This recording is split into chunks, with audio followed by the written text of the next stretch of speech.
You open your eyes to a world that ended long before you arrived. The air is thick with spores and the smell of wet concrete. Your cradle is a pile of rags in a ruined basement. Silence isn't peace here. Silence is a warning of what's coming. You grow up fast, learning to walk on glass without a sound. Father hands you a rusted knife on your 10th birthday. He tells you that out there, the living are scarier than the dead. Today is the day you must leave the safe zone forever. Your objective: cross the city ruins to reach the northern extraction. Level 1, the outskirts, the transition from wall to wasteland. You step through the rusted gate, feeling the wind bite your skin. The street is a graveyard of rusted cars and forgotten dreams. Keep low.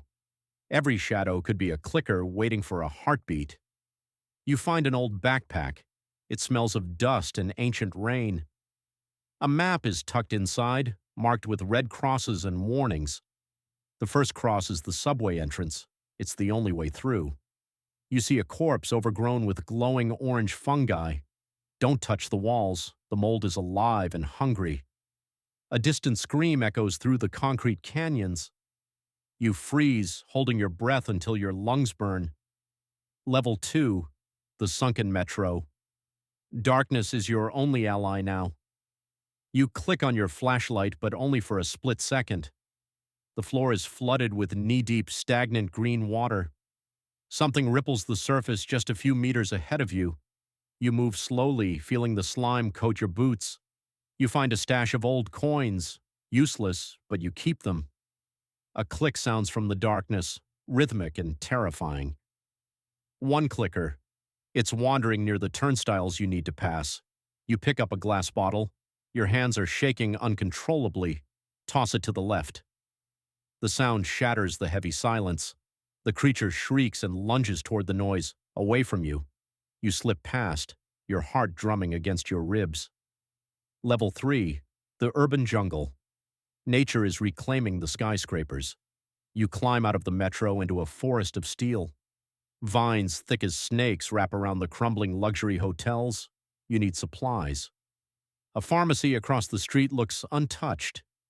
The door hinges groan, a piercing sound in the quiet air. Inside, the shelves are mostly bare, covered in thick grime. You find a single bandage and a bottle of dirty water. It's a fortune in this world. You pack it away carefully. Suddenly, voices, human voices, they sound rough and hungry, scavengers. They don't look for spores, they look for gear.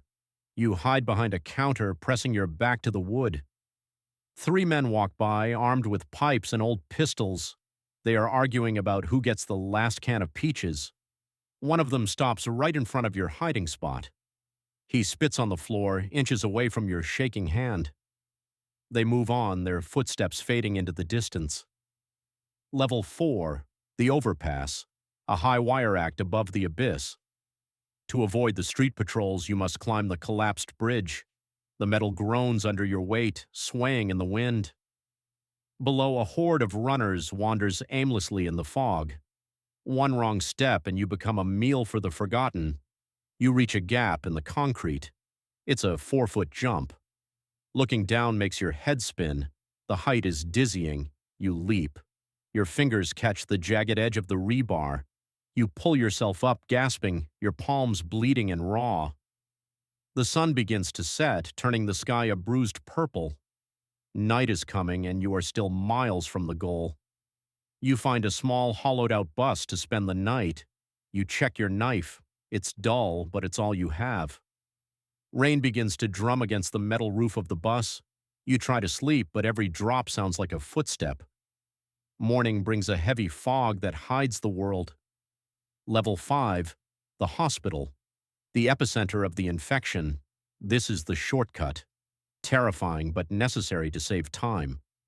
The walls are covered in thick, pulsing fungal growths. You hear a deep, guttural roar from the basement. A bloated one. You cannot fight it. You must run. You sprint through the corridors, your breath coming in gasps. You dive through a window just as the door bursts open. You land in the mud outside, the rain washing away the blood. You stand up from the mud, your body aching with every movement. Level 6, the industrial zone, the final barrier before the coast. Massive rusted chimneys pierce the gray sky like jagged teeth. You hear the sound of a motor, a truck.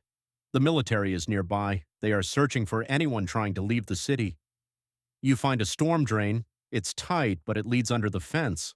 The smell of oil and old salt water fills your nose. You emerge in a shipping yard filled with thousands of containers. It's a labyrinth. And you are being hunted by something fast. A stalker. It moves silently between the metal walls. You see a glimpse of pale skin and a twitching head. You don't run. Running makes noise. You wait with your knife. It leaps. You dodge and strike with everything you have. The blade finds its mark. The struggle is short and violent. You take its tattered coat to mask your scent. It's grim, but vital. Level 7. The harbor. The extraction point is within sight. A lighthouse flashes in the distance, cutting through the fog. That's the signal. The boat is waiting for the last survivor. But the path is blocked by a massive pile of burning debris. You have to climb the crane to get over the fire.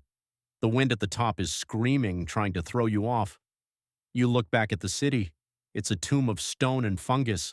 You realize you are the only one of your group who made it. No time for tears. The crane starts to tilt. It's collapsing. You slide down a cable, burning your hands on the wire. You land on the pier, the wood cracking under your feet. The boat is 50 meters away, a small armored trawler. "Hey, over here!" You try to shout, but your voice is a rasp. A spotlight hits you. It's blindingly bright. "Identify yourself," a voice booms over a megaphone. You hold up the old coins you found in the metro. It's the old world's token, the secret code for the extraction.